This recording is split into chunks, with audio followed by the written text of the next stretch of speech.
Whoa. Sven lost the hand. And now I broke him. So now this is 2 Girls, 1 Ghost. 2 Girls, 1 Ghost. And we are your ghostesses. That is Corinne. Hello. And I am Sabrina. Hello. Hello. Hello. It's just the episode where we only say hello. Hello. Hello. It's kind of like that acting technique. The Meisner where technique. you literally say... You go back and forth. But you say the same word just in different... Yeah. You have to like react to the person. Yes. Hello. Hello. Hello. Hello. Hello. Hello. Okay. The theater where we first met. Where we birthed our roots as creatives. Yes, and now yes, we did. we bring it to you every week. I just went on my baby moon. Yeah, and you did. I knew I was going to forget all the details, but I'm going to attempt to tell you a couple cool places. Me. So we went back to Newport, which Brian and I go to Newport like every single year. So we try to explore new things places every single time. And the first night, Brian did a bunch of research and we went to eat at the White Horse Tavern, which I was like, it sounds so familiar. Did we cover it? I couldn't find an episode on it from us, but I thought we'd covered it, but we didn't. Okay. But it's apparently, it's like one of those things where it's like everything is the longest operating or oldest, whatever. Yeah. But it's the longest operating tavern in the United States. It was so beautiful. It was so cool. We dined upstairs. All of the beams and the floors are original to the space. What was the photo that you took that I commented on that was so beautiful? The archways. So that was right across the street. So the That White was Horse, beautiful. Yes, the White Horse Tavern is like just unbelievably beautiful, and it's also haunted. I was looking up some of the hauntings that happen, and basically like it's kind of the run of the mill. This is like our version of the Little Mermaid. You use the dead skeleton hand to brush your hair. But it's kind of like the typical like, oh, there's someone in the bathroom and then there's a woman seen on the stairs and like those sort of hauntings. But I guess that there was a death there that happened. So basically the small amount of history that I can remember that happened there was at one point the tavern also housed people, which I think a lot of taverns did. Where it was kind of like downstairs is the pub, upstairs is like a room to stay. Yes. Yeah. And so these 2 men who were traveling through, they booked a room. And in the morning, they didn't check out. And so 2 of the women who worked there went to go check on them. One of the guys was just completely gone. The other one, dead. And so at first they were like, is this a murder? But it wasn't. There was no signs of foul play, like nothing. Did they like drink too much? So at the time they were starting to think, oh my God, is this like an infectious disease or something? And so they sent the women, the 2 women who were in the room, kind of like breathing in the same air and touching the body, off to live like quarantined on some island where they actually did get sick. I can't remember what it was, but it was like basically they contracted the plague and they died. And so one of the women is seen there.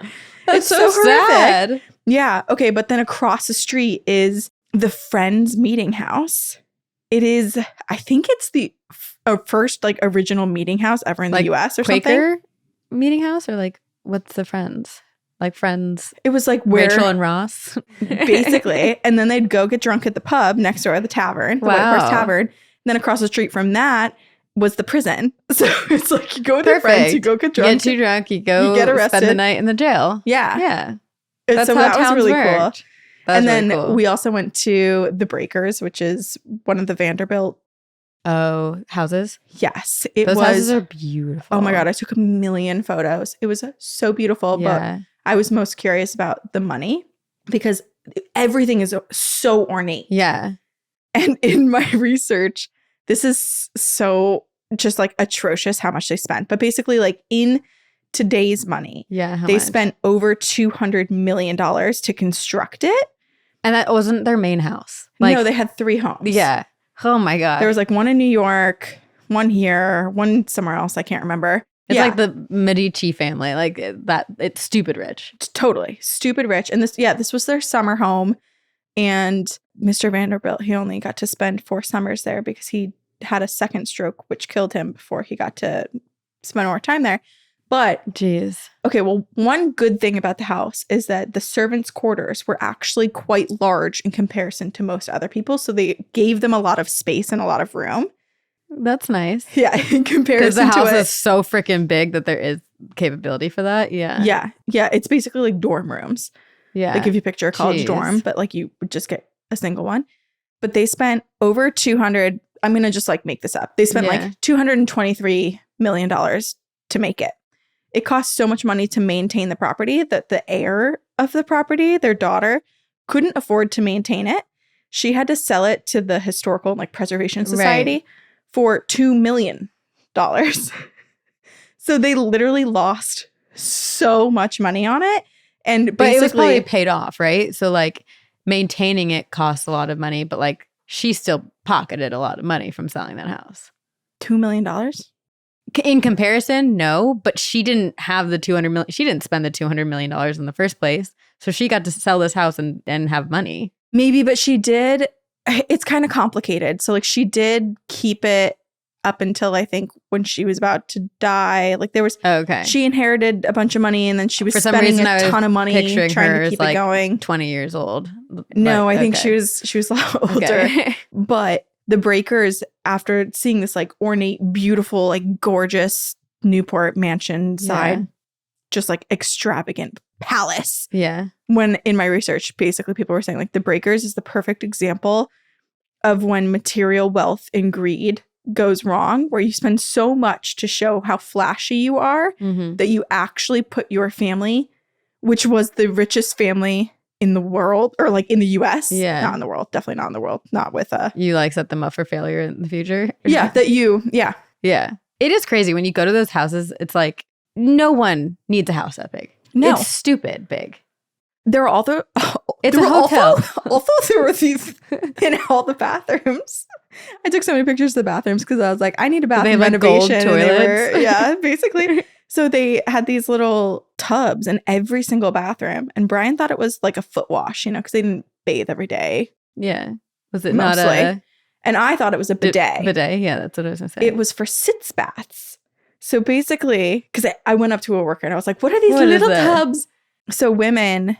It was so incredibly uncomfortable traveling in carriages and on horses that it would like really screw up your vaginal area. So you would take sitz baths to like soak off the pain and the welts of your It's like vagina. Soaking your feet after like a long, grueling, hard day of work. They were in every single room, guest bathrooms, sitz baths. So not far off from a bidet. It's similar-ish. Yeah. But it's soaking. It was weird because it did look like a foot bath. Like it was little. So I would just picture, like people are just like literally squatting and only placing their vagina in there. Butt in there. Yeah. Huh. Sounds a little uncomfortable too. There was some cool stuff. Some really historic, some awesome cool things. History. I will say I'm really bummed because I, for like days, was talking to your hotel trying to get dessert brought to your room. Oh my God. They were so not helpful. There was so much going on at the hotel. There was a gala, there was junior prom, there was senior prom. Why. All of the Rhode Island colleges were graduating that same weekend. There was a oyster and chowder festival. Like we had no idea. Pass, but I was like, I was so on it, and I called them, and they sent me the like link, and then I was like, okay, this is what I want to do, and they're like, you have to use the link, and I was like, there's nothing you can you can't do anything on the link. This is what I want. I'll give you my credit card information. They're like, this is not how it works, and I was like, why can't you help me? I think it was just like utter chaos that weekend. We didn't know how crazy it was going to be. Well, I'm glad you had a nice baby moon. Yeah.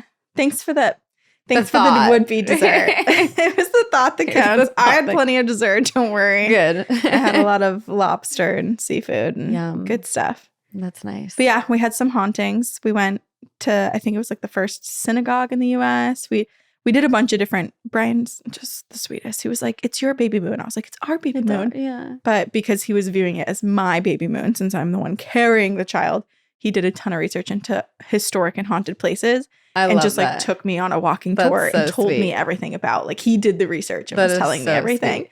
Yeah. Aww. So I had to do very minimal research myself. That's great. You deserve that. You deserve to relax. Thanks. You are about to enter a very tiring but also exciting chapter of your life. I know. My belly dropped while we were in Newport, which was horrifying. I felt it. It hurt. I screamed, ow. And then I said, I'm scared to move. And Brian said, don't be scared. He's just a little baby. He doesn't know that he's on your bladder and pelvis. But I was like, I'm just a baby. I'm just a baby. Just a baby. But anyhow, it was fun. Wow. It was great. And now I'm in pain and out of breath. Just from sitting here. This is the second to last episode we will record with baby in womb. Yep. In utero. Yeah, I'm putting myself on bed rest for the last 2 weeks. Yeah. Wow. So exciting. Yeah. I can't remember if I said it on, I don't think I said it on a recording, but the house that I've moved into is haunted. Yeah, you didn't. You just said it on Campfire Stories. Yeah. Do you want to tell everyone what it's haunted with? Or by or who? I moved into the house, and like day before we moved in, we did the like final walkthrough with the previous owner. And as we're leaving, she goes, "You guys are just going to love this house. It's so beautiful. You might even," and I go, "Is it haunted?" And she goes, "You might even see some stuff." And she's like, "I don't know if I should be saying this to you." And I was like, "No, I'm just shocked you even got the walkthrough from the previous owner, because normally they're not there. Normally they don't. So she's a realtor in Marblehead, and she wasn't the one who sold the house, but like basically we got her a gift. We love her. Okay. We text her. Well, this is nice because then you got the intel, which we wouldn't have normally. Right. So she said that the house is definitely haunted, and you'll occasionally see things like out of the corner of your eye, like someone walking past, but that it's not. She said, "I've never felt unsafe or uncomfortable in the house. It's all like very like good, positive things." Yeah. And then there's a sink. It's very light and bright and airy too. Like it does feel good vibes. And then there's a sink at like the wet bar, and it turns on by itself occasionally. And then she said they had plumbers come out and look at it, and everyone was like, "There's nothing wrong with this." Well, because it turns off too. Yeah, it's like 10 seconds. Turns on for 10 seconds. And off. Yeah. Also, the basement's super creepy. And you tried to show it to me, but we couldn't even get the door open. It was so stuck. But if it's late at night, when you turn the basement light on and go over to the library area through the wood like cracks, you can see the light from the basement. It's super creepy. What if it just turns on its own and you guys are looking down and you can just see the floor glowing? I'd be like, "Hello, Aunt Polly." No, Polly's upstairs with her pigeons. That's true. She was on the second floor. The previous owner also left like all this really cool old artifacts and photos of the house, like from different periods of time. And then there's this like massive bag full of like, a lot of them are receipts, like grocery receipts from the 1800s. Wait, that's very cool. Yeah, because so it used to be a store. So it was, at first there were 6 families living in it, and then it was a store. Like a general store or a grocery store or something? Or maybe like the guy owned a grocery store. So there's a lot of grocery receipts for a lot of eggs, butter, and cheese. Like those were the main ingredients purchased. So interesting. And then this man who lived in the house he wrote this in 2011. He put together like a 15-page history of the house. Which is so cool. And I haven't sat down and read it yet, but like I'm gonna. You have to read it. You have to add to it. Oh, and I want to make it into like a cool coffee table book. Yeah, I had pitched you the coffee table book idea. Also, you gave the coolest gift in the world. I actually was proud of that gift. I hope you actually like it, because I thought it was super the coolest gift in the world. Well, you talked about making your very upstairs floor more of like a whiskey bar, like cool lounge. Yeah, like old wood panel, swanky, moody sort of vibe. Exactly. So I got you a gift for that space. Share it. Well, this was actually, I feel like I stole Marissa's wedding gift to me and Brian, because she got us custom matchbooks. But I got you matchbooks, which I put the date of your house on. And then I traced the animal that's on your historic plaque and made kind of like a pattern out of it. So that it's kind of like when you go into swanky, cool bars, like they always have those. It's like branded for our house. Yeah. I made you your house branded matchbooks. Bar collectible matchbooks. The coolest gift ever. Because then anyone who comes too can take it home as like a little souvenir. Right. I didn't take one. You need to. Because I haven't been to the bar upstairs yet. That's true. I was like, oh, wait. And then I matched the color. I tried to match the color to your kitchen cabinets, but it was really hard to. It's hard. Without actually being without there. Actually seeing. But I got close. They're so cool. But speaking of hauntings, this is a paranormal podcast where we talk about hauntings. And I had like a whole plan for this episode where I wanted my dad to share his paranormal encounters, and I was going to regurgitate them to all of you. But my dad has a lot going on in his life right now. Yeah, he's hard to lock down. And he has a newborn, so he has not had time to send me his hauntings. I will do that soon. Yeah, sometime within the next year. Yeah. Whenever he I think I resurfaces just and can lock breathe him down again. and like just record a phone conversation or something. You're right. But my dad's encounters are, from what I know, a lot of them are scary. So I was like, well, I'm still going to do a scary episode. Stick with the scary. I'm sticking with scary. And so we're going to talk about someone who has spent a lot of time exorcising demons. I don't know who it is. This is Ralphie Sarchie. Which is a name I'm not familiar with. I've never heard of this person. And I feel like this is another example where we're going to say a name of someone and everyone who's been way more like deeply into certain parts of the paranormal is going to be like, oh, you guys are so, how do you not know about this person? I've never heard about this person before. This person is a bit controversial. Oh, okay. And you won't know him, but you'll recognize things that have been created because of him. Okay. So is he like an exorcist or something? Well, Ralphie Sarchie is a retired NYPD sergeant who served the South Bronx in New York City for, I think, 18 years. Wow. Not the career I was guessing leading up to what I assume he had two careers. Demons and devils. He was like the Batman of demons. Oh my God. Put up his bat signal. Well, Whoa, I guess it wouldn't what be. What did you just say? I was going to say. Put up his bat signal? Yeah. Put up his cross signal. Yeah. Jesus is coming. So during those years as a NYPD officer, he was faced with, a really terrifying side of humanity. I think the South Bronx precinct that he worked at was one of the most dangerous and violent precincts, like that area. So we're talking murderers, violent crimes, robbers, addicts, all of this stuff. But when he was off duty, he faced and continues to face a whole other unearthly side of evil. This guy just loved chasing evil. Oh, yeah. I feel like if I had to have the job that he had during the day, I'd be like, shall I make pottery? Shall I open like something relaxing, a watercolor studio? Something like, meditative. Right, yeah. Right. No, Take but me to the greenhouse. This guy is fighting bad guys left and right, human and inhuman. So he used his police training along with two things that he said are the only things that could truly protect him against the dark forces he faces off the clock: a vial of holy water and a crucifix. That is because Ralphie Sarchie is a real-life exorcist.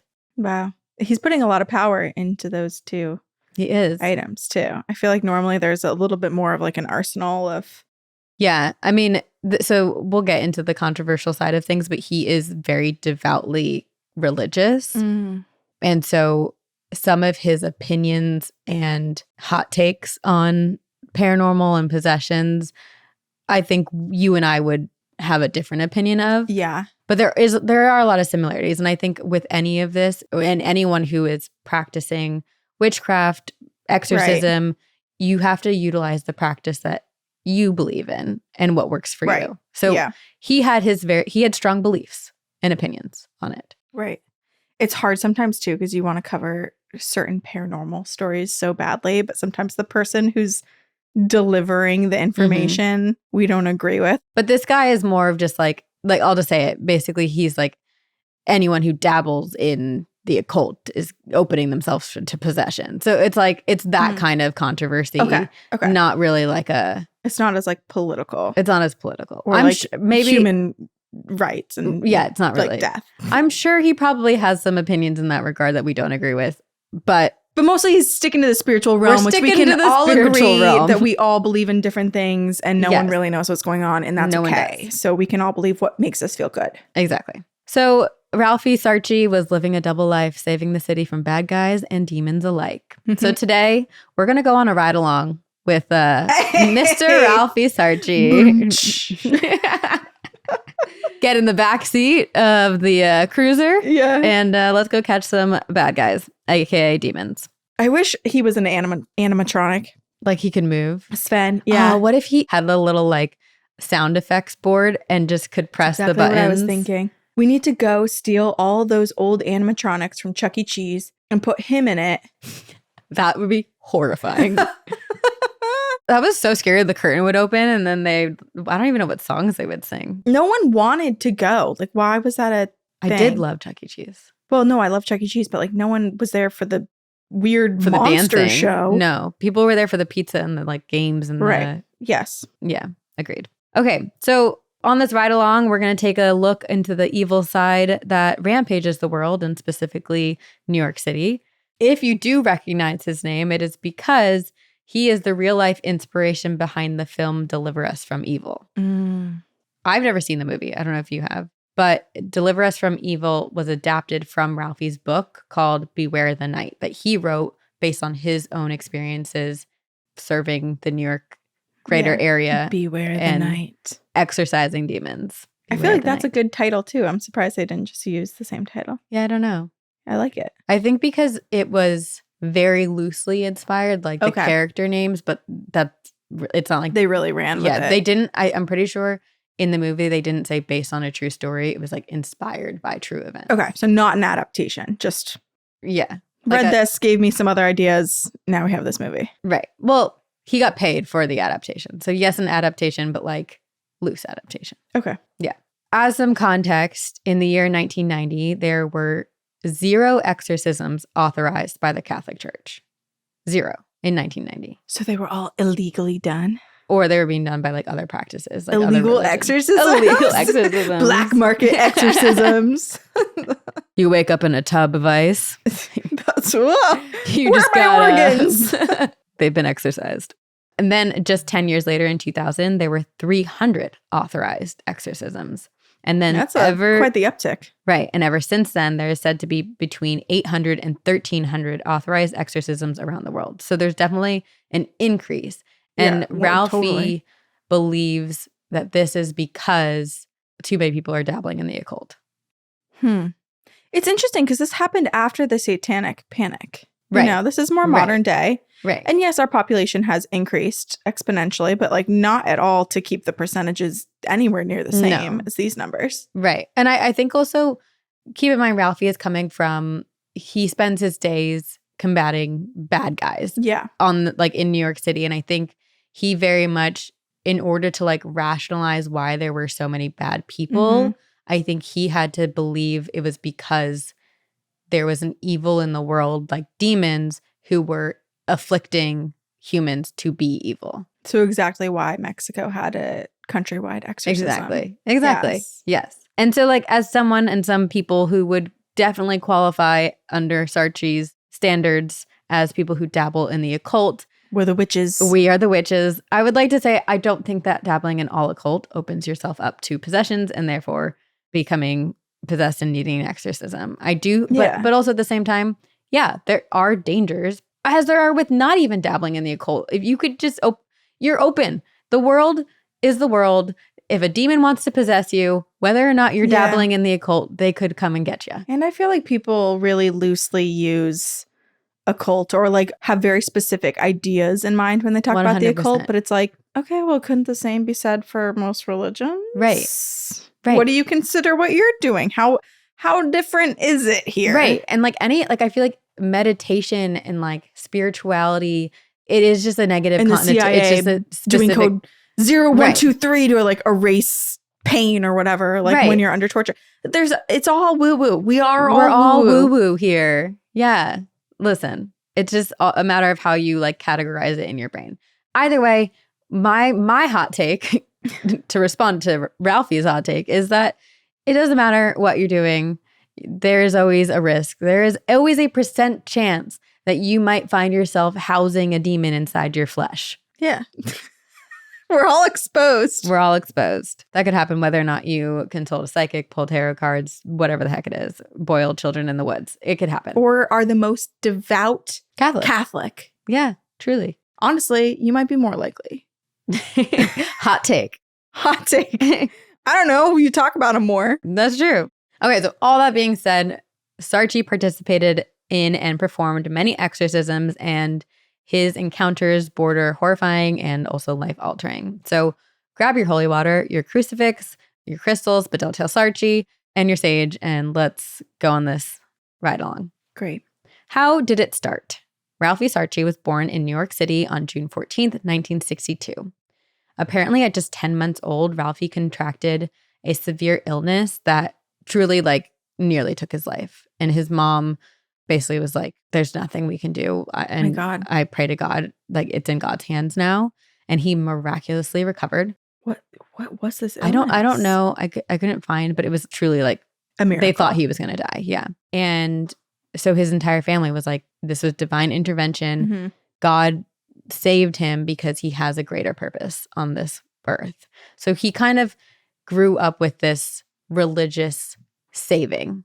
Yeah. Which in a way, how nice to grow up being told that you're special and that you mean something. Yeah. Don't we all want to feel that? You guys, we promise you're special and you mean something to us. You do. You do. You're important. You matter. You was kind. You was smart. You was important. Yes. I couldn't really find much else about his like upbringing. I don't think he was extremely religious growing up, but then he started working for the NYPD, and sometime in 1990, he began to turn towards religion more, which I imagine is probably because of his job, to kind of understand or put things into a box. Yeah, which is also interesting because it's like you come from a job where you probably feel like you have so little control over what happens around you. Yeah. I would feel like I would want something that I can control, but religion you also can't control. Like it's also being like, oh, well, someone else is, I'm just floating here. Like this is life. But it's also faith that someone's protecting you, right? If you're continuously like in a job where your life is being threatened. I don't know. Surprised you just didn't play The Sims, like really just try to control the way the world works somewhere. That's what we do. Yeah. That's also like a little bit of disassociating. Like, fuck this life. You made me angry. Now I'm pulling the stairwell from your pool. Die. So, okay. And also in like 1990, he had just been married and had his first child. So I think he was just trying to like grapple with the world and what meaning there was, and how he could protect everything in his life that was good when there was so much evil. And it was around this time that he turned to religion, and he read this book called Satan's Harvest, which is a book about a case of demonic possession that Ed and Lorraine Warren investigated. And he devoured the book, flipping page after page after page. And by the end, devoured the harvest, the harvest of Satan. And I don't know why, but when you said Satan's Harvest too, I immediately went to like this beautiful cottagey like picture book where like the Last Supper, but like Satan style. Basically, yeah, like he's gardening. It feels like, those little I imagine he's wearing like assless mice chaps. in homes. Oh wow, it got spicier. He just likes the breeze on his bum. Yeah. Then he's got like an apron, and he always wins the competition for like largest cucumber. Oh my God, his pumpkin patch. Don't get us started. Huge. Lately, we've really been making Satan hot. Make Satan hot again. That feels evil that we just laughed at that too. We're doing Satan's work right now. This is like, exactly the episode this guy never wanted to happen. Shouldn't exist, these conversations. If you know Ralphie, tell him stay away from this and us. Okay, so he devoured the harvest.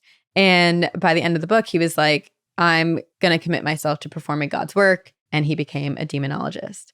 He truly starts attending Ed and Lorraine Warren's seminars. He becomes friends with them.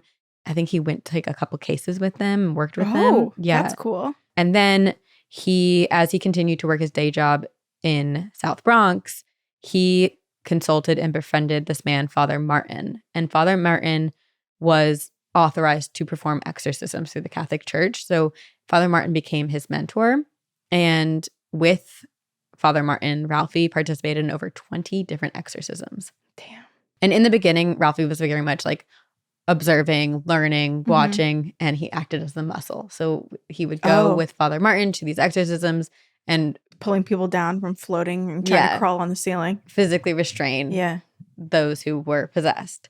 Unfortunately, Father Martin passed away, and Ralph could not find anyone else who was authorized to perform. And this is like an epidemic, the exorcism epidemic that the Catholic Church is facing, is that it's really hard to find people who are willing to perform exorcism. Yeah. And it's not like there are that many either. Like it does feel like there's a lot, but there's a lot to get to the point of actually having one approved to be 100% exercised by a priest. Yeah. So it's not like it's in this crazy high demand where, and like what are the perks for the priest? Right. Not much. Yeah. Here's some extra Potentially wafers, getting possessed. Body of Christ. Here's a little snack. You get to double your dose. Yeah, you get to I love the taste of nothing. Was it you who said you really liked the taste of them? Well, it was, I don't know if I liked the Did taste your mom of them, baby bird it to you? My mom, Okay. mama bird, baby bird. And then they took us to a monastery one time in CCD and they starved us. Like we didn't eat for like 8 hours. Did you find the box of wafers? They made us pay like $4 to get a big plastic bag. It like looked like what, like a popcorn, like a big kettle corn thing would come in. But it was all the outer edges because they like, you know, they like that's what you ate? Do the circle. Yes.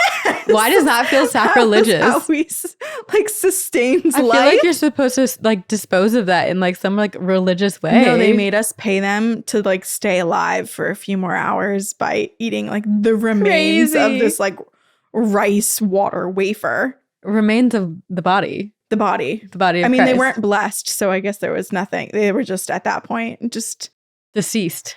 Just decayed skin. So weird. It's just like all of us kids on a bus, just like I don't know if this was supposed to inspire me to like devote myself to God, but like this is the opposite. That's hilarious. Yeah, I guess that wasn't a normal experience. Listen, if I were PR for the church, I'd say give good snacks. Give good snacks to kids. Not like the crust of the body of Christ, please. I'll send a deck.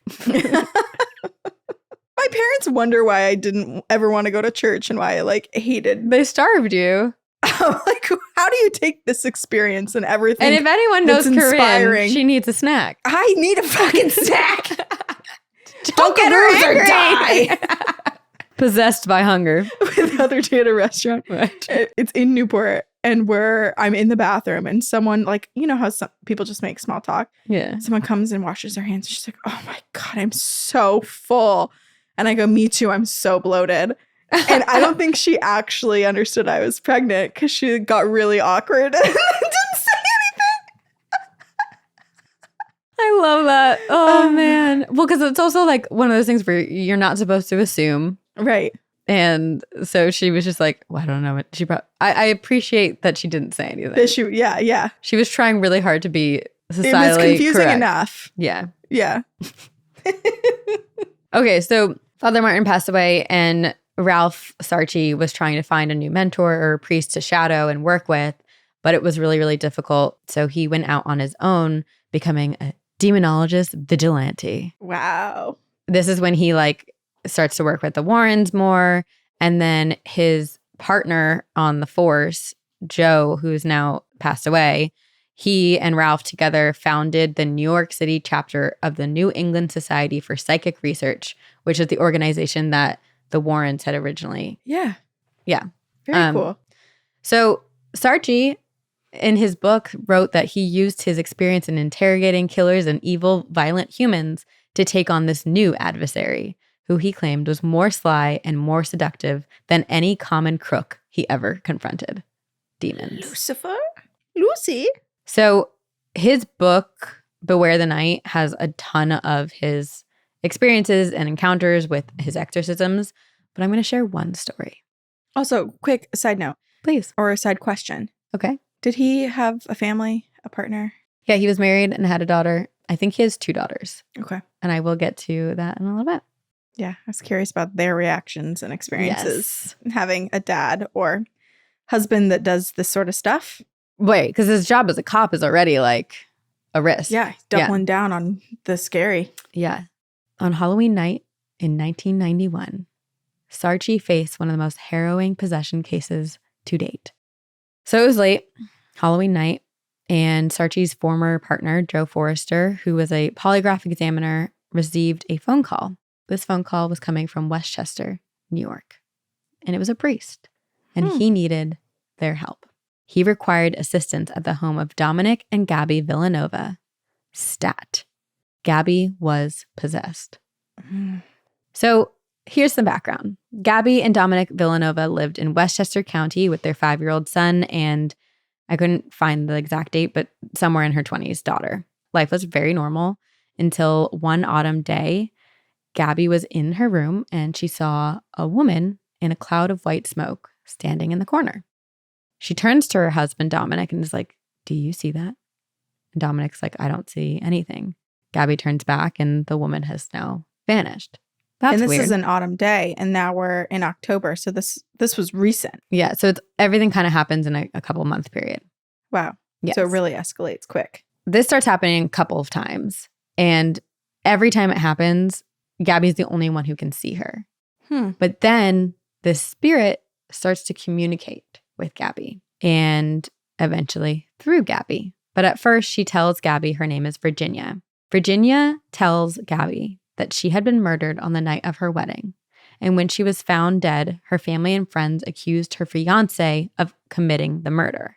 Her fiancé, who claimed his innocence, was so distraught that he took his own life. Oh my God. Virginia was pleading desperately, wanting Gabby's help to be reunited with her one true love and with her family. And Gabby's obviously like heartbroken by this story. Like this poor woman, this poor spirit. She's trapped. She's lost. The way her life ended is so tragic. She wanted to help Virginia. Mm-hmm. So she continues to communicate and speak to Virginia. It's just like an impossible thing, because it's like, how do you know when you're actually being called to help, or like you're just trying to be a good person communicating with a spirit, or when something is manipulating you and gaining your trust and talking to you more and more and more. Right. And letting your guard down. Right. And it was too late when Gabby realized she should not have let her guard down. But so after this, Gabby starts communicating with Virginia a lot, to the point where one time she's in her basement and she's walking past a mirror, and in the reflection, she doesn't see herself. She sees Virginia. Fuck no. Ooh, that gives me the chills. She starts becoming obsessed with this. It's all Gabby can talk about. Dominic, her husband, still has never seen the spirit and is kind of confused and now getting worried about Gabby. Mm-hmm. Gabby's like telling her friends. Then her family starts to experience things because hauntings happen in the house. Like objects are thrown off the shelves. Okay, so no one's actually physically seeing her. But now they're experiencing poltergeist activity. Yeah. And then Gabby and her 5-year-old son saw the spirit of her father, of Gabby's deceased father. But it was almost like a weird, like very quick visage of him, and he was gone. And looking back, Gabby is like, it wasn't my father. It was like a weird manipulative thing. Things grew increasingly more violent. There were moans and growls coming from the basement. And once they even found the word help written backwards in the steam on the bathroom mirror, which is so like horror movie. It is. And it also makes me so curious. Like, what is that? You know, like, is this the demon trying to instill some fear? Or are there other souls that like are basically trapped and tethered to? Or was it Gabby's soul? Yes. Who's trapped in the mirror? Who's trapped? We don't know. And then some truly American Horror Story TV show shit happened. Apparently, one night, late at night, a furry creature appeared in Gabby and Dominic's bedroom, wakes both of them up, and in this like deep, demonic, growling voice, trigger warning, this is like some sexual assault stuff, tells Gabby and Dominic that it is going to sexually violate their daughter and then harm everyone in the family. What the fuck? I was picturing like a giant rabbit and was kind of like, oh, a little furry, fuzzy creature, so cute. No, like a dirty, like rabid dog furry creature is what I'm picturing. Jeez. So everything escalates on Halloween night. And I don't know all the details that led up to this. There's probably a lot more details in the book. But basically, they get a call. Ralphie and Joe go out to this house in Westchester. And apparently upon arriving, Ralph says that he knew instantly they were in the presence of something evil. Ew. And so that's so creepy too, to just like feel it in the air. Yes. And so in analyzing this case, Ralph basically says that the spirit of Virginia used her knowledge of Gabby's life to gain sympathy and empathy and concocted a story that the spirit knew Gabby would want to help her with, and then give the spirit more power to then eventually possess her body. They arrive to perform an exorcism to rid Gabby of this demonic presence. And I'm assuming it worked because he's had a lot of successful exorcisms. But also in reviewing this case, Sarchie says that a demon can't masquerade as a friendly spirit for long because it takes too much work. So eventually they have to reveal their evil side. And this is what happened with Gabby. And by the time it did reveal its true self, Gabby was too weak. And basically all the work that the spirit had done had worked successfully. So like he believed that there are different phases of possessions, which I feel like we probably align similarly in this regard, like the initial attempt and communication and like masquerading as something else, mimicking something. Yes. Creating a target. And then part 2 is oppressing the victim, trying to isolate them, to then assault them with physical sensations, sounds, and movements, keeping them up at night, preventing them from sleeping, basically like diminishing their humanity. Torture. Yeah, torture. Yeah. And then the final step is possession, which is where Gabby found herself on the night of Halloween in 1992. So Sarchie's strategy was to, and always was, to face the demons head on, commanding it not to interfere. And it's interesting, as someone who's very religious and kind of against the occult, he does acknowledge that his ritual sounds very suspiciously like that of medieval magicians. Like there is an occult ritualistic manner to his exorcisms. So he's a little bit contradictory and hypocritical in that way, but he's like, at least he's recognizing it a little bit. He's saying it without getting to that point, you know? Yeah. He's almost there with the critical thinking. Almost. He's almost. Exorcisms that he performed required direct confrontation. It was the only way. It's human will against demonic will. He calls upon Jesus and God. And he actually says that in his rituals, he'll never look the possessed person in the eyes. Oh, interesting. Because I can't remember all the specifics about it, but like one, it's almost like staring at the eyes of like a angry animal where that feels more of an attack. And also he was afraid of looking into the eyes might give the demon more power. I can see that. It is interesting though, because I feel like the way that it's depicted often in like books and movies and stuff is like, you know, the eyes are the gateway to the soul. So it's like if there's someone in there to like look in their eyes and try to speak to them and call them forward over the demon. But I think if the demon is in there, are you then looking into the soul of the demon? Well, yeah. Where's the person? Where are we kept? In the upside down? I don't know. But also, okay, I will say, and he does talk about this in his book, that he doesn't go around performing exorcisms left or right. He does do his due diligence, and he's very much like aware of the psychological side of things, that sometimes it isn't an actual demonic possession, but is a psychological ailment and issue that needs different type of medical attention rather than his demonologist professional expertise. In his book, he like lists his criteria to determine whether or not it's a possession. And so he goes and he's performing these exorcisms. And now, like you asked, if he has a family, he's spending all these years solving crimes on the streets of New York City and fighting demons inside the residents of New York's homes. And he inevitably is bringing something home with him. Yeah. So according to Ralph's youngest daughter, and there's a documentary about Ralph that I couldn't find. There's like a clip of it on YouTube. There was like an 8-minute clip. I'm sure if I did more research, I could have found the whole documentary. But in that documentary, his youngest daughter, Daniela, said he was definitely bringing something home with him. As he got more into the work, as he called it, more things started happening to Daniela and the family and the house. She said, it was scary. We had a picture frame on my parents' bedroom wall, and out of nowhere, it flew across the room.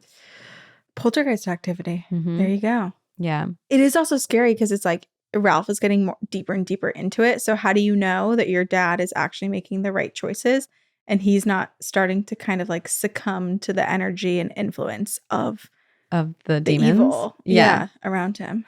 Well, unfortunately, it did. Ralphie, I keep calling him Ralphie. I think that's like a good friend name. Yeah. Ralphie Sarchie. A Christmas Story or whatever that Ralphie, movie is. You'll shoot your eye out.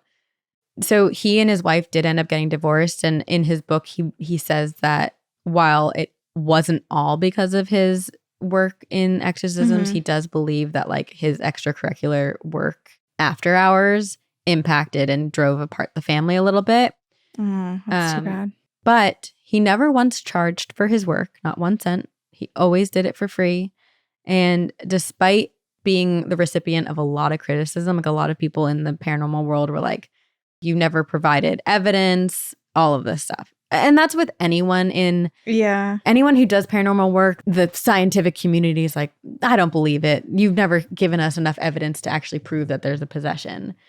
And well, there's not enough evidence for a lot of scientific theory out there that we just assume to be accurate. And a lot of the or proof on the is way math. to being proved. Yeah. Right. So I think a lot of it was because Ralph did video all of his exorcisms. So people were like, if you have the evidence, why wouldn't you show it? But Ralph was like, I'm performing something on someone that's very intimate and it's confidential. Like it's extremely private. Yes, it's not actually in the medical field, but he was following like a HIPAA rule type of thing, like protecting the privacy of these people. And I also feel like oftentimes the people that will argue against it, even if you show them that, it's not going to make a difference. So you're only doing harm and 100% exposing someone's most vulnerable state. You're not going to convince someone like that. Right. Yeah. You can, however, watch one clip from his documentary. And okay, so then when the movie was made, Deliver Us from Evil, our girl Olivia Munn played Sarchie's wife. And in order to prep for the movie, Eric Bana and Olivia Munn were permitted to watch an old police taping of a real exorcism from Sarchie's files. Holy shit. And I'm going to read a quote from Olivia. Olivia said, I got to see them. I only watched one part before I turned it off because it freaked me out. So I'm looking at a guy and he's sitting there. It's grainy, black and white, but it's the real tape. And you're seeing this guy. He's sitting there in a straitjacket and he's shaking. And he's got this otherworldly look in his eyes. Oh, this is making me so sad for this man. And I looked at Eric and I said, what do you mean? Like crazy? And he goes, no. Like he's from another world. And it's true. His eyes look like he's from another world and he's shaking. And out of nowhere, his forehead splits open. What the fuck? Out of nowhere. He's in this straitjacket and then he starts drooling. This drool hits the straitjacket and turns into blood. What? And his forehead is bleeding. From nothing. From nothing. He's in a straitjacket. Olivia said, as soon as this happened, I turned off the tape because I couldn't watch it anymore. No, I would feel like I was opening myself up to something if I watched Horrifying. That. It's kind of reminding me of the Zach Bagans Museum, how they play the actual like audio and video clips of certain possessions and murderous situations and how icky it feels. It's super icky. Like actually witness that. Yeah, it's very icky. Oh my God. So Olivia Munn can't even sit through this. I know I wouldn't be able to sit through this, but like this is something this guy, just one of the many cases he actually like physically was in person for. Yeah. And then people were asking if the set of the movie Deliver Us from Evil was haunted. And Eric Bana said, this is a quote, I really shut down a bit when we were shooting to that stuff because I really wanted to concentrate on what I was doing. But yeah, I was aware that there were definitely things occurring away from the set, in the offices and warehouses of various departments that were working on the film. Some really weird things that were happening. I heard a few stories, but I was working pretty hard on this one and I tried to stay focused and not think about that stuff. That's so hard. And scary. That's his like PR response because he doesn't want to like think about how horrifying it was. Yeah, that's terrifying. So to wrap up this episode, after years and years of fighting crime and conducting exorcisms all around New York City, Ralphie Sarchie retired in 2004 and has committed himself to working demonology cases full-time. He went on to write and publish a bestseller called Beware the Night, which documents some of the most intense and dramatic cases of exorcisms.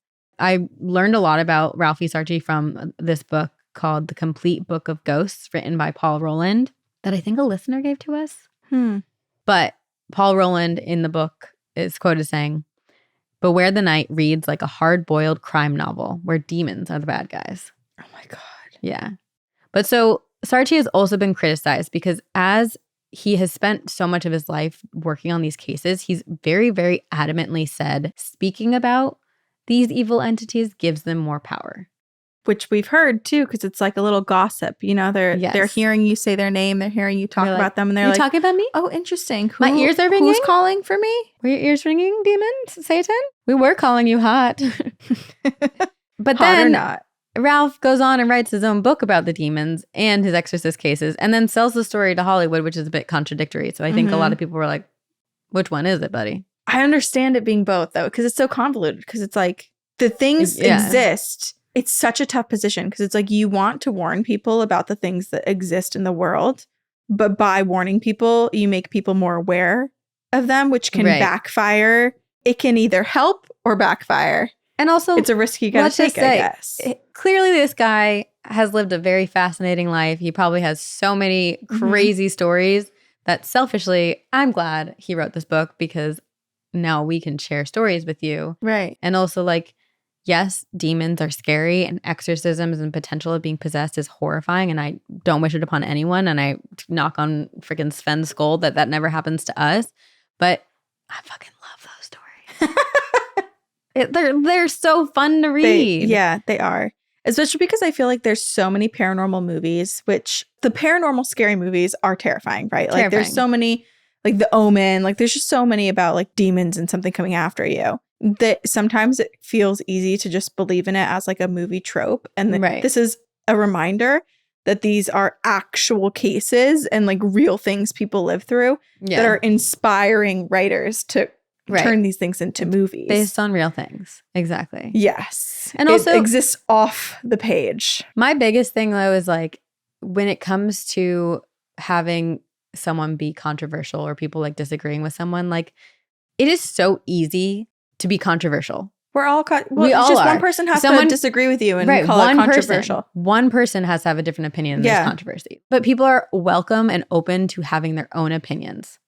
What I will say is, in terms of Ralphie Sarchie performing exorcisms, he had good intentions and was hoping to rid people of demonic entities that were riddling their lives and impacting them. And at least in the research that you presented, it doesn't seem like there was any harm being done in his attempt to do so. It was only good, hopefully, or maybe just baseline, nothing changed. Exactly. He also did like write about, he was commenting on how it is really hard to find people who are doing this work. But then there are also a lot of people who are like, I could do that. But he said it's really, really hard because it's oftentimes not a one-off thing where you go and perform one exorcism and you're done. No, you have to go back multiple times and you see a human being who is as far as he knows, a good person being tortured. Right. And you're probably in their house. You see all their family photos surrounding them. Yeah. That would be really tough. Yeah. This is reminding me of The Good Place a little bit in one of the later seasons where they kind of like discover that the scale is broken and that people aren't being rated for being good in the way that they should. Because the only person who's good was that like one man who lived on that farm, whatever. Yeah, I can't remember like the exactly only one who was going to go to heaven or something. Yeah, like someone gets like 100 points for giving like a rose to their grandma, but they just like choked a chihuahua an hour earlier, and like it was like weird, in the thing. But this is what makes me think of this, where it's like, how do you know? I guess when there are controversial opinions, like it's tough to rate because it's all subjective too. 100%. Also, this is kind of like a weird thought, but as I've gotten older, I've realized like, okay, this is a blanket statement. This is going to require some discussion. Okay. We are all trying to be good people, or not all of us, but people are trying to be good people. Yeah. But no one's perfect, and therefore no one's actually good. Like we all make bad decisions sometimes. Right. We're all just trying. To live. Yeah. And it's just a weird thing. Like when you're a kid, you're taught to behave, be a good person, do all of these things. But then as you get older, you're like, oh, like we're all a little bit fucked up. Right. And sometimes some friction and misbehavior is actually the best thing to move us into a better place. Right. It's such a weird thing where I think I've reached a phase of my life, my Saturn return, my rebirth was very much like, oh, everything you were taught as a kid is a lie that we are trying to tell ourselves to follow. Yeah. But like, it's not real. Nothing's black and white. Black and or white. But what am I even saying? There's words. The gray area. There's a lot of gray. Here's the thing. Like, what's the thing? Let's just freaking survive, you know? Like, let's just live life. Our souls chose to come here for a reason. Let's just try to enjoy it. Let's not get all caught up in everyone's flustering minds. Yeah. Let's just hang out with a skeleton. Paint butterflies and talk commune with the dead. Ghost stories. Yeah. Do you have a listener story? I do. It was titled, I Might Have Been Possessed. Oh, no. So I thought, That's a good That one. works. That works. Great. That Love sucks. it. Love to hear it. Sucks, but it works for us. Too bad. So sad. Hey, I'm Jessica. I just started listening around Halloween, and I'm still listening in December. Great. Nice. 2 months later, still Yeah. committed. I have this story that might scare you guys, so I'm sorry in advance. No. To fully understand this story, I need to give you some background. It doesn't seem like it will be relevant, but I do promise that it is. Okay. I'm what I like to call a useless prodigy. I've always been really good at stuff really early, but it's stuff everyone's good at. So I was talking in full sentences before I was 1.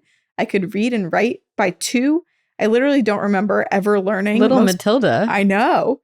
Most people remember being taught, but it happened too early for me to even remember. So reading has always been my escape and my comfort. I've never in my entire life had a problem reading, and it's never been anything but a good thing for me. Okay. So once when I was 12, my mom had this Bible study group that she went to, and I was bored, so I went with her.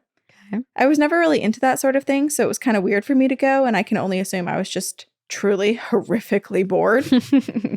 Everyone was sitting in a circle talking, and at one point, they started going around the circle reading passages out loud to the group. It gets to my mom, and I know that I'm next, so I start reading ahead like everyone does so that I know my part. Yeah. It gets to me, and I can't talk. I started stuttering out the words, and it almost hurt. I could tell everyone thought that I just couldn't read very well because I had to actually very slowly sound out some of the words like I was a toddler. I could read it just fine, but for the life of me, I could not get these words out. I was scared something was wrong with me, but mostly I was just horribly embarrassed. And I was 12, so it didn't take too much to embarrass me. Yeah. We were driving home a little later, and I could tell my mom was really worried. She kept asking me if I was all right, if I felt okay. I didn't really know what to say. I said I felt fine, but something was definitely wrong. I remember crying a little bit in the car. We got back home, and a little more backstory. All of the bookcases in our house were in my room, and all of the books, except for a handful, were mine. So my parents' books were in my room too. My dad has this really old Bible that was his grandma Betty's. It's not valuable or anything. It's just his mom's, and it's pretty old, and it's falling apart a bit. And I had a hard time sleeping that night, and I've always been nocturnal anyway, so I didn't get to sleep until really, really late, probably like 3 or 4 in the morning. And I had a nightmare that I can remember clearly to this day. Uh-oh. It felt so real. It started with me waking up in bed, which normal, right? Sure. So I laid there for a while, trying to wake up enough to go to the bathroom. So after like 10 minutes or so, I go to get up, but I can't. It doesn't feel like something's holding me down. I don't feel hands or anything. It was more like a force field, like in a sci-fi movie. I started screaming for my mom and dad, and no sign. Oh. And He's getting scared. I know. Hi, Sven. Hold on tight, Sven. Got It's you. almost over. I got you. I started screaming for my mom and my dad, and no sound came out. I could feel myself screaming. You know how you can feel your throat straining a little? I know I was making noise, but I couldn't actually hear anything, so I knew that my parents couldn't hear me either. Oh, no. So I started trying to push through and get out of the bed. After a while, I seemed to make it through a little bit, but I'm crawling towards my door, and then I feel something. It grabs my ankle. I look back, and there's nothing there, but it starts lifting me up and dragging me back to the bed. I'm almost upside down, one leg yanked into the air, the other hanging down. Only my hands and my head are on the floor. Holy shit. I was suddenly absolutely sure that this was a demon. I knew it like it was absolute fact. The sky is blue, the grass is green, and there's a demon grabbing me right now. I started clawing at the carpet, trying to get to the bookcase across the room from my bed, and I could see my grandma's Bible on the second shelf from the bottom. I was trying to get to it. I had no idea what to do with it, but I just knew that I needed it. Oh my gosh. So I'm struggling, and this thing is so strong, and I'm fighting, and eventually I'm able to grab the Bible off of the shelf. As soon as I pulled it close to my chest, the thing dropped me. I hit the floor hard, and then I wake up in my bed in the middle of the afternoon, and I'm scared to death. I started saying the Our Father, but I can really only remember the end, which is weird. I'm pretty sure that's the only prayer that I've ever known. And it's in my mind, but it's just erased. And I can only remember the part, deliver us from evil. So I start there. I said, deliver us from evil out loud. And then I said it again. And I suddenly remember a few more words before that. And so I say, and lead us not into temptation, but deliver us from evil. And then I remembered a few more words before that. Oh, she's like regaining her strength. And oh my gosh.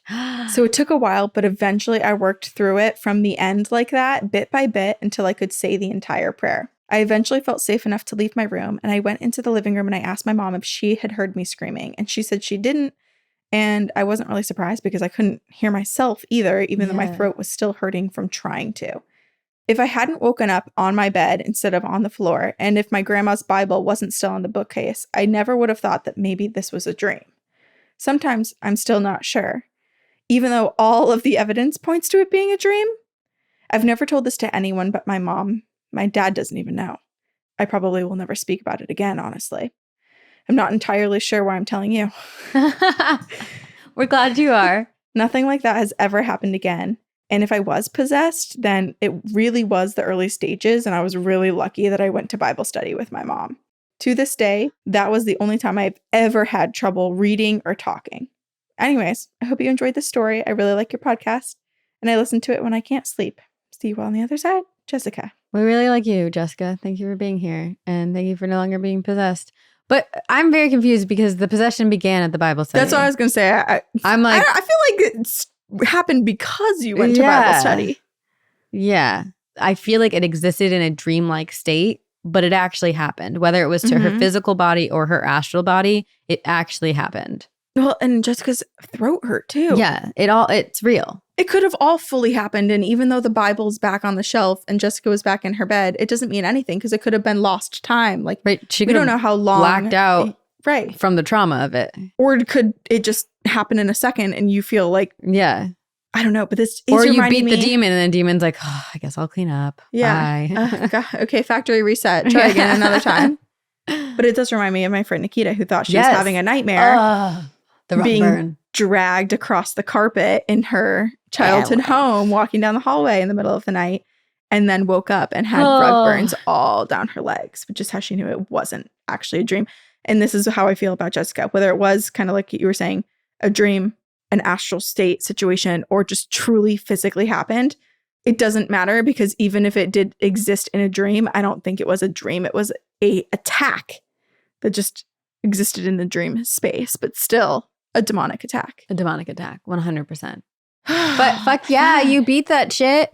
You're truly a prodigy. You are. This was useful. Demon fighting prodigy. Not everyone can do this. No. Not everyone can fight off a demon their first time. Their first time, yeah. Yeah. Wow. So good job, Jessica. Round of applause for Jessica. Snaps for Jessica. It's like we're back in our sorority. Snaps. Jessica beat a demon. Anyone else have news? Sister Award goes to Jessica. This past weekend, she beat a demon. We're going to highlight her on all of our social media this week. Everyone, please repost on your story.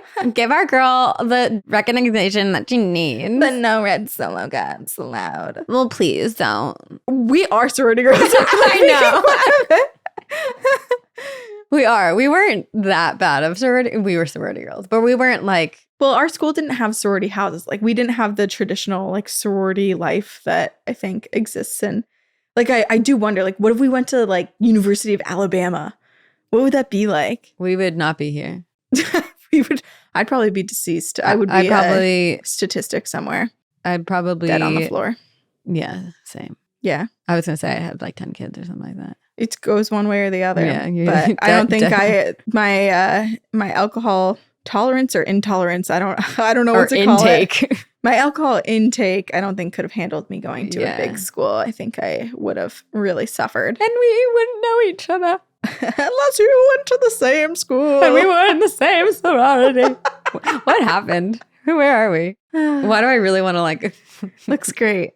I feel like it'd be a cool hair clip, like in the back. We have a hair clip like this. Someone gave it to us on tour, remember? I do. I have it in my car, actually. Yeah. I have mine in my car, too, which is weird. It is weird. I also have Flaming Hot Cheetos in my car. Oh, yum.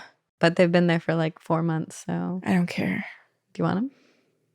Kind of. Let's go get them. All right. We gotta go. Guys, we gotta go. We have some serious business. G2G. We got some serious business to attend to. And so do you, because if you have a ghost story, we want to hear it. So please email it to us at twogirlsoneghostpodcast@gmail.com.